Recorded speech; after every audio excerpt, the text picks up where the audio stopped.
प्यारे बच्चे, आप सभी को नमस्कार। YouTube चैनल अभिषेक मैथ कॉन्सेप्ट में आप लोग का स्वागत है। बेटा, आज हम लोग हल करेंगे उत्तर प्रदेश पुलिस का प्रैक्टिस सेट नंबर 2। ठीक है, देखिए क्वेश्चन नंबर 1।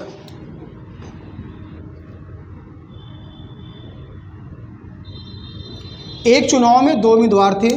हारने वाले उम्मीदवार ने 40% मत प्राप्त किए तथा वह 16,000 मतों से पराजित हो गया। कुल मतों की संख्या कितनी थी? बेटा, कभी भी अगर ऐसा प्रश्न आएगा तो आप मानिएगा कि कुल मत बराबर 100%। अब यहाँ 2 कंडीशन बनेगी बेटा। एक तो कुछ लोग हारेंगे, 2 लोग हैं और जीतेंगे। 100% टोटल मत है बेटा। अब इसमें हार होगी और जीत होगी। हारने वाला कितना मत पा रहा है? 40%। तो बेटा जीतने वाला कितना पाएगा? कहेंगे सर 60%। तो हारने वाला कितने प्रतिशत मतों से हारा? कहेंगे सर हारने वाला यहाँ पर 20% मतों से हारा। और मतों में कितने मत से हारा? कहेंगे सर 16,000 मत से हारा। आपसे कह रहा है कुल मत कितने हैं, तो लिखेंगे कुल मत बराबर, कहेंगे सर 100%। ये 0 से 0 कट जाएगा। अब देखिए हम लोग कैसे गुना बनाते हैं। 16 जो है 2 का 8 गुना और आगे 2 जीरो। 2 का 8 गुना आगे 2 जीरो, तो 100 का 8 गुना करिए 800 और आगे 2 जीरो। तो बेटा यहाँ पर कुल मत कितने आ गए? 80। एक बार जल्दी से फिर से देख लीजिए आप लोग बेटा। कुल मत बराबर कितना है? 100%। हारने वाला पाया 40%, तो जीतने वाला पाएगा 60%। जब हारने वाला 40% पाया तो कितने मतों से हारा? 20%। और यहाँ पर कितने मतों से हार रहा है? 16,000। 20% की वैल्यू 16,000। 1 जीरो से 1 जीरो कट गया। 2 का 8 गुना 16 और आगे 2 जीरो। तो बेटा 100% की वैल्यू पूछ रहा है। 8 गुना 2 जीरो, तो 100 का 8 गुना 800 और आगे 2 जीरो। कितना आ गया? 80,000 मत।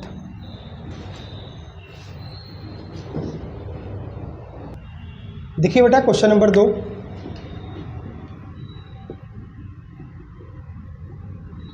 कोई वस्तु 20% लाभ पर बेची जाती है। यदि क्रय मूल्य तथा विक्रय मूल्य दोनों ही 20 रुपये कम हो तो लाभ 10% अधिक होता है। उस वस्तु का विक्रय मूल्य ज्ञात करें। ठीक है, इस सवाल को बेटा मैं आपको 2 मेथड से बताऊंगा। पहला तो बेसिक और दूसरा मेथड रहेगा क्रॉस प्रोडक्ट मेथड।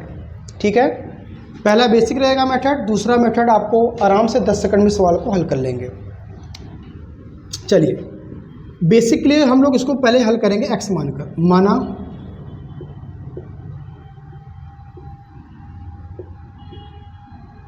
क्रय मूल्य बराबर x रुपये, तो बेटा विक्रय मूल्य कितना आ जाएगा? कहेंगे सर 20% लाभ पर बेची जाती है, तो क्रय मूल्य x है, 20% का लाभ लेंगे तो 120 बटा 100। 20 छक्का 120, 20 पंजे 100। कितना आ गया? 6x बटा 5। अब कह रहा है क्रय मूल्य तथा विक्रय मूल्य दोनों ही 20 रुपये कम होते हैं, तो लिखेंगे नया क्रय मूल्य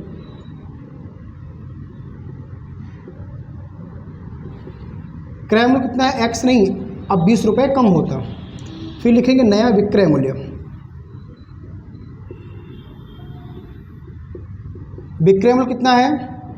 6x बटा 5। ये भी 20 रुपये क्या होता है? कम होता। बेटा प्रश्न में कह रहा है यदि क्रय मूल्य तथा विक्रय मूल्य दोनों ही 20 रुपये कम होते। पहले क्रय मूल्य x था, विक्रय मूल्य 6x बटे 5 था, लेकिन दोनों 20-20 रुपये क्या हो गए? कम हो गए। तो लाभ 10% अधिक होता है। तो लाभ 10% अधिक होता है। बेटा आप हमें एक बात बताइएगा कि लाभ प्रतिशत बराबर क्या होता है? तो ऐसा लाभ प्रतिशत बराबर होता है लाभ बटा क्रय मूल्य गुणित 100। लाभ प्रतिशत बराबर क्या होता है? लाभ बटा क्रय मूल्य गुणित 100। तो बेटा पहले तो 20% का लाभ होता था, लेकिन जब क्रय मूल्य और विक्रय मूल्य दोनों को 20-20 रुपये कम कर दिया गया तो लाभ 10% अधिक होने लगा। 20% तो होता था, 10% ज़्यादा मतलब 30%। लाभ बराबर क्या होगा? कहेंगे सर विक्रय मूल्य माइनस क्रय मूल्य। तो बेटा विक्रय मूल्य कितना है? कहेंगे सर 6x बटा 5 माइनस 20। विक्रय मूल्य माइनस क्रय मूल्य कितना है बेटा? कहेंगे सर x माइनस 20 बटा क्रय मूल्य। लाभ आया ना, विक्रय मूल्य माइनस क्रय मूल्य बटा क्रय मूल्य कितना है बेटा? कहेंगे x माइनस 20 और गुणा कितना आ गया? 100। अब हम इस कैलकुलेशन को बेटा थोड़ा यहाँ हल करते हैं, तो आप देखेंगे 30 का गुणा x में करेंगे तो कितना आ जाएगा 30x, माइनस 30 का गुणा 20 में करेंगे तो 600, बराबर इसको उतार लेते हैं 6x बटे 5 माइनस 20। अब माइनस गुणा x में करेंगे क्या आएगा माइनस x और माइनस माइनस प्लस 20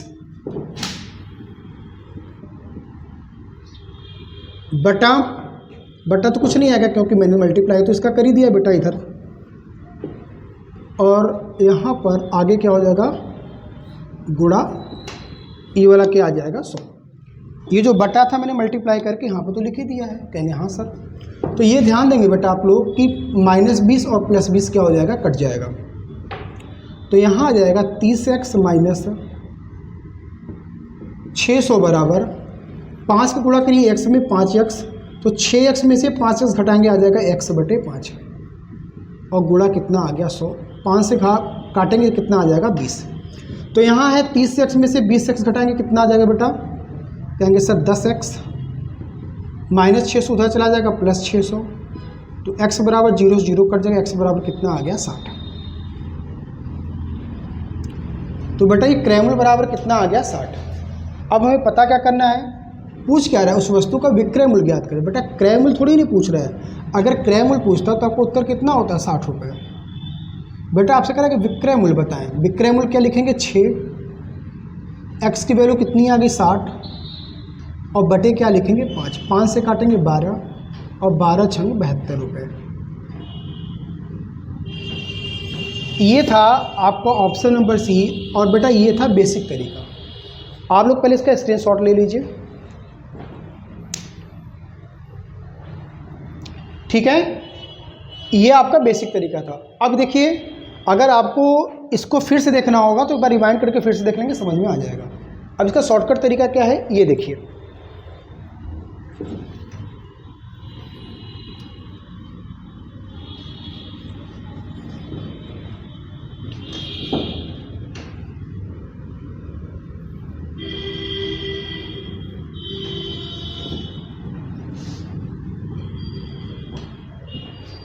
एकदम ध्यान से देखिए बेटा, मेरे भाई लोग सब लोग देखिए।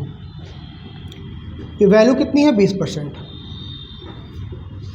20% का मतलब क्या होता है 20 बटा 100, 20 एक कम 20, 20 पंजे 100, कितना आ गया बेटा 1 बटा 5। लाभ हो रहा है तो प्लस, नीचे वाली संख्या हमेशा में क्या मानना है क्रय मूल्य, और ऊपर वाली संख्या क्या है बेटा लाभ। कहने से ठीक है। अब हो क्या रहा है, जब क्रय मूल्य और विक्रय मूल्य को 20-20 रुपये कम कर दिया गया तो लाभ 10% अधिक हो गया। यहाँ लाभ 20% था, अब लाभ 10% अधिक हो गया क्योंकि क्रय मूल्य विक्रय मूल्य को 20 रुपये कम कर दिया गया, तो 10% ज़्यादा हो गया, मतलब 20 था 10% ज़्यादा मतलब 30% बटा 100। प्रतिशत हटाएंगे नीचे 100 आएगा, यहाँ कितना आ गया 3 बटा 10। लाभ हो रहा है तो प्लस, नीचे वाली संख्या क्या होगी आपकी क्रय मूल्य। हमेशा ध्यान रखिएगा बेटा, अगर लाभ एवं हानि की बात होगी तो नीचे वाली संख्या हमेशा क्रय मूल्य होगी, और यहाँ पर क्या हो गया लाभ। अब बेटा एक छोटी सी बात हमें बताएं, यहाँ हमें लिखना है क्रय मूल्य और यहाँ बेटा हमें लिखना है विक्रय मूल्य। कहेंगे सर बिल्कुल सही। तो बेटा क्रय मूल्य कितना है 5, 1 का लाभ हुआ तो आपने बेचा इसे कितने का, कहेंगे सर 6 का। क्रय मूल्य कितना है, कहेंगे सर 10। 3 का लाभ हुआ आपने बेचा इसे कितने का, 13 का।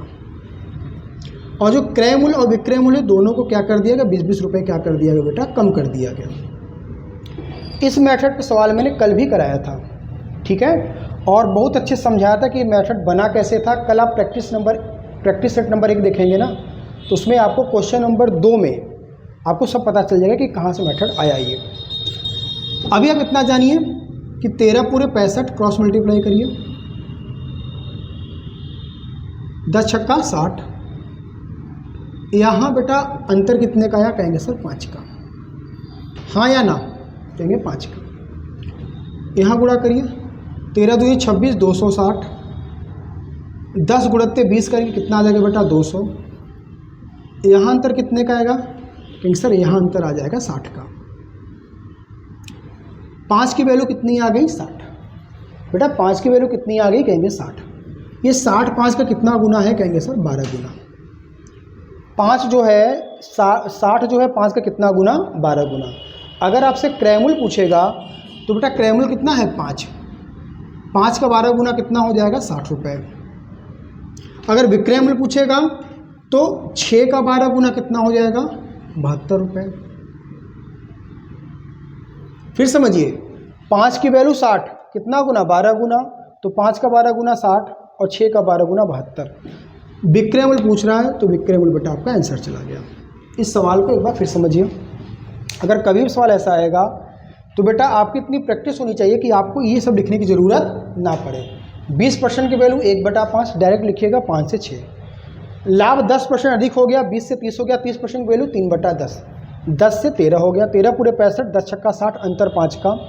13 गुणत्ते 20 260, 20 गुणत्ते 10 करेंगे 200, अंतर कितने का है? 60 का। 12 गुना 5 का 60 12 गुना, तो 5 का 12 गुना 60 और 6 का 12 गुना 72। एक चीज़ यहाँ और देखिए बेटा, ये जो मैंने जो मल्टीप्लाई किया है ना, आप इसको बिना मल्टीप्लाई किए भी कर सकते हैं। देखिए कैसे। यहाँ देखिए 13 10 और 13 में अंतर कितने का है? 3 का। 3 का गुणा करिए 20 में, कितना आ जाएगा? डायरेक्ट 60। यहाँ अंतर कितने का है? 3 का। 3 गुणा 20 में करेंगे कितना आ जाएगा? 60। तो ये आप लोग इस कैलकुलेशन से मल्टीप्लाई और माइनस करने से बच जाएंगे। बेटा देखिए क्वेश्चन नंबर 3।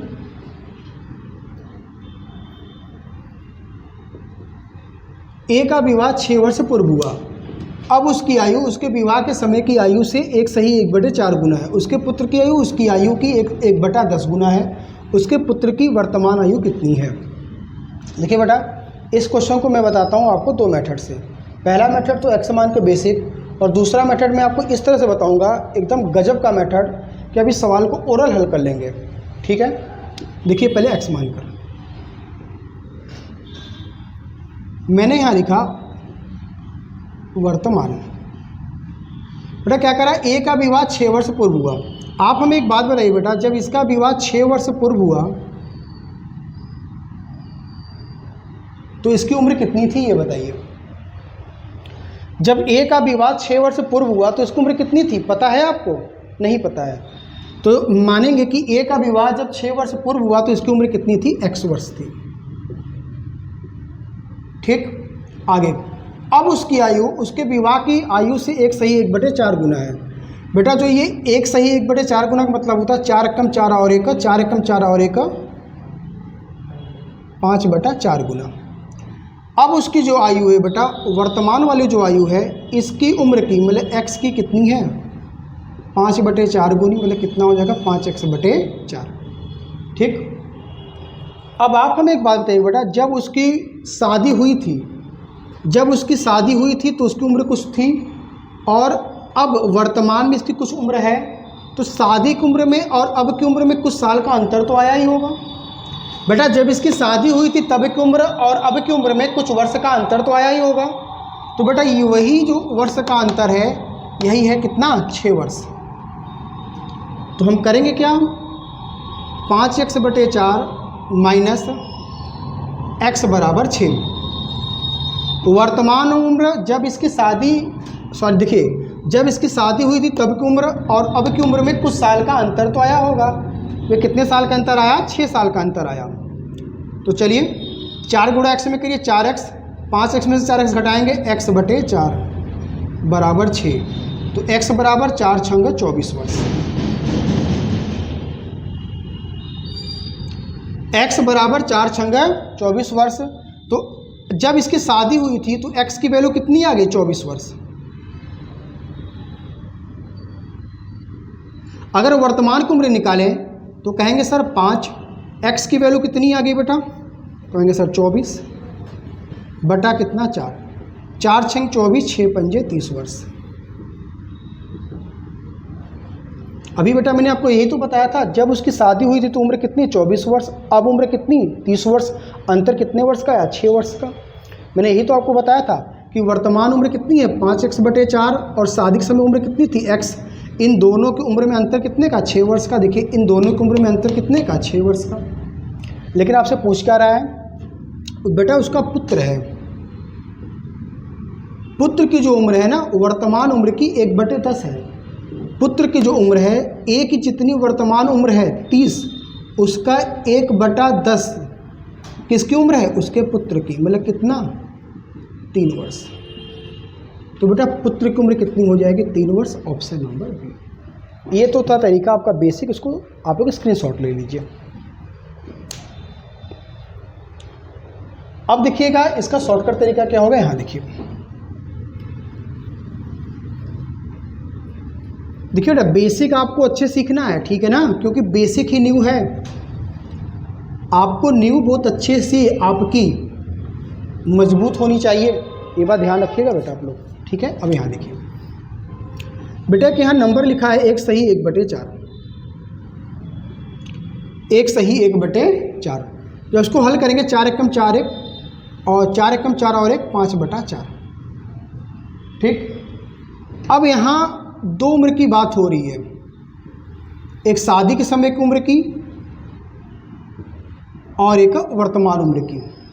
बेटा जैसे कि मैंने हल किया, शादी के समय उम्र कितनी थी? 24 साल। 6 वर्ष से पहले जब शादी के समय उम्र कितनी थी? 24 साल। वर्तमान में उम्र कितनी आई थी? 30 साल। तो इससे ये बात प्रूव होता है कि जब आपकी शादी हुई होगी तो उस समय आपकी उम्र कम होगी और वर्तमान में उम्र अधिक होगी।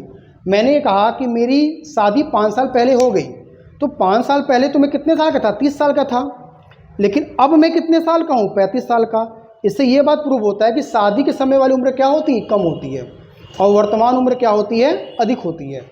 तो बेटा शादी के समय उम्र कम वाला जाएगा और वर्तमान में अधिक वाली संख्या आएगी। ये बात तो क्लियर हो गई। बेटा आप हमें एक बात बताइए कि यहाँ पर शादी के समय और अब के समय में अनुपात में अंतर कितने का आया? 1 का। और वर्ष में कितने का अंतर आया? 6 वर्ष का। 1 की वैल्यू 6। तो अगर हम 1 की वर्तमान उम्र निकालें तो 5 का 6 गुना कर देंगे बेटा, तो कितना आ जाएगा? 30 वर्ष। हाँ या ना? अगर 1 की वैल्यू 6 वर्ष तो 5 की वैल्यू 30 वर्ष। 1 का 6 गुना तो 5 का 6 गुना 30 वर्ष, और 4 का 6 गुना बेटा 24 वर्ष। अब देखिए जब शादी हुई तो उम्र 24 वर्ष, अब उम्र 30 वर्ष, अंतर कितने साल का आया बेटा? 24-30 में 6 वर्ष का अंतर आया। वही चीज़ आया ना हम लोग निकाले थे। और यहाँ पर पूछ रहा है पुत्र की उम्र, आपसे पूछ रहा है बेटा। ए कितने साल का है? 30 साल का। 30 का 1/10 कौन है? पुत्र। तो पुत्र कितने साल के हो जाएंगे? 3 वर्ष के। बेटा लिखा हुआ है उसके पुत्र की आयु उसकी आयु की 1/10 मतलब 3 वर्ष। अब सुनिए, अगर ये पेपर में प्रश्न आएगा तो कैसे हल करेंगे? यहाँ ध्यान से समझिए। 4 एकम 4 1 5/4, 5/4 आया। 4 उम्र शादी वाली, 5 उम्र अब वाली। 4 5 में अंतर 1 का, और आपके कॉपी में आपके बोर्ड में अंतर कितने का? 6 का। 1 की वैल्यू 6 तो 5 की वैल्यू 30। बच्चा 30 का 1/10 मतलब 3 वर्ष। बेटा देखिए क्वेश्चन नंबर 4।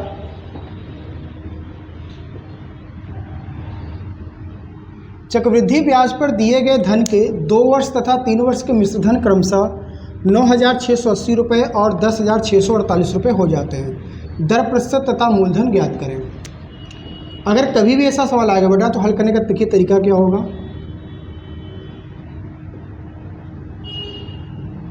2 वर्ष का मिश्र धन,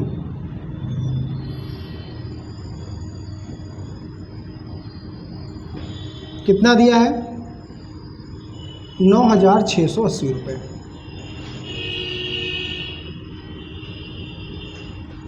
तीन वर्ष का मिश्र धन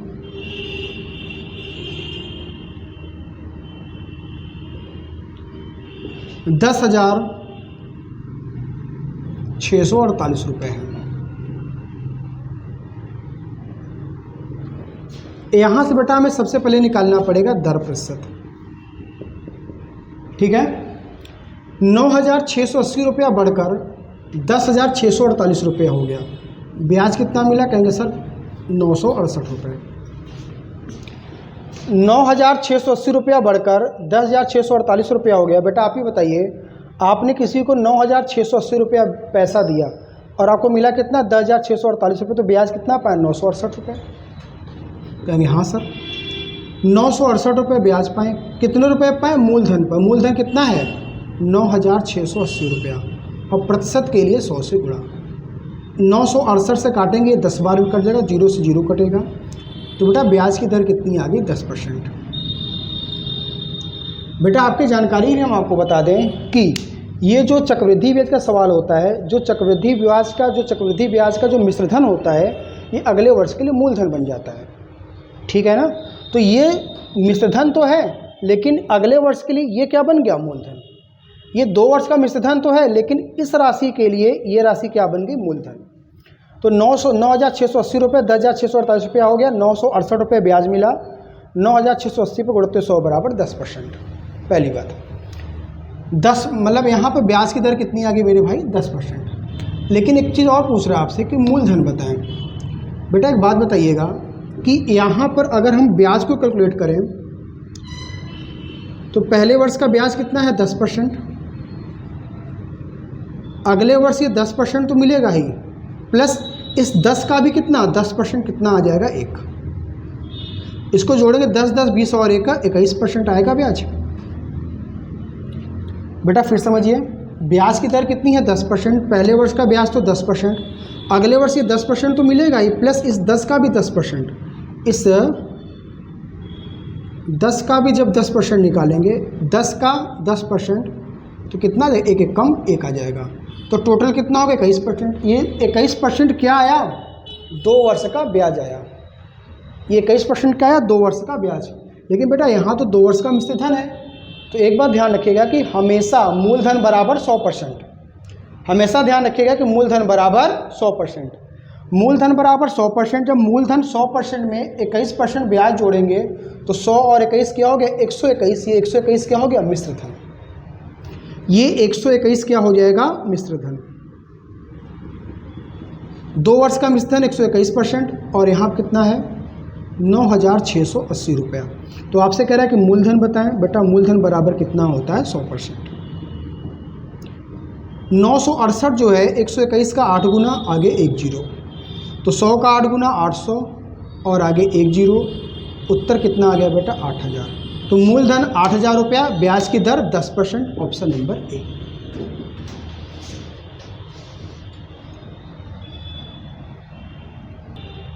देखिए बेटा क्वेश्चन नंबर 5।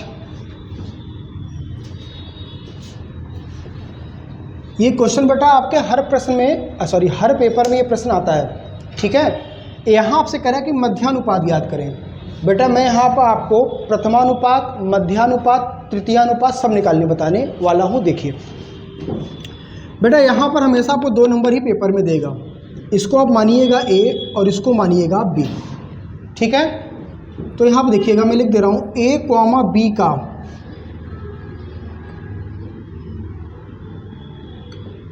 ज्ञात करें। पहला क्वेश्चन जो आपसे प्रश्न में पूछेगा पेपर में, प्रथमानुपात।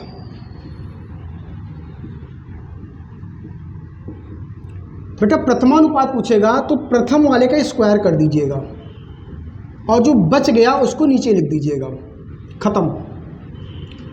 दूसरा प्रश्न आपसे पूछेगा मध्यानुपात।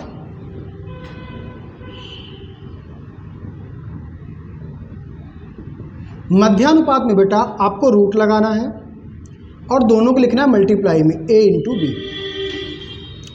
फिर आपसे कहेगा कि तृतीयानुपात बताइए। तो बेटा तृतीयानुपात निकालने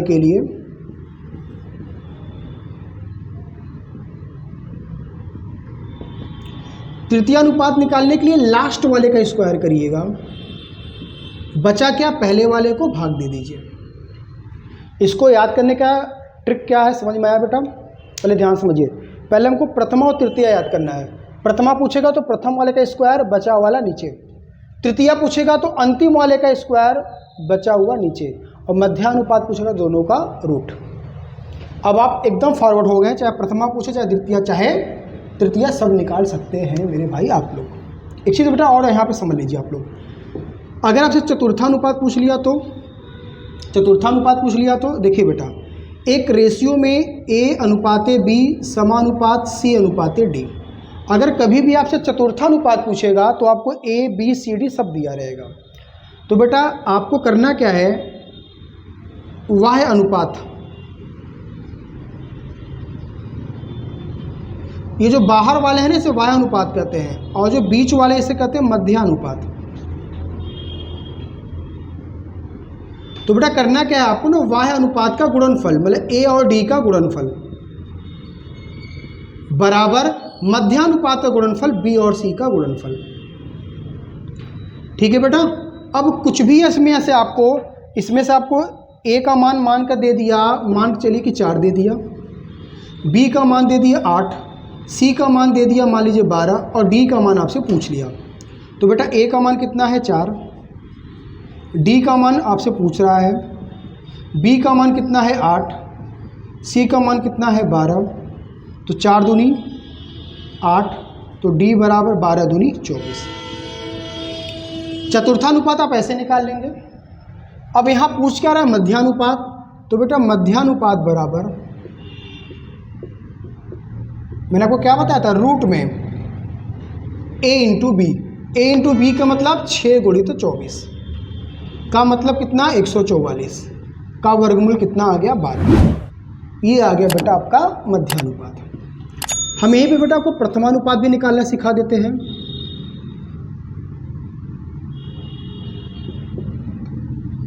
बराबर होता है प्रथमानुपात मतलब प्रथम वाले का स्क्वायर, मतलब a का स्क्वायर बटा b।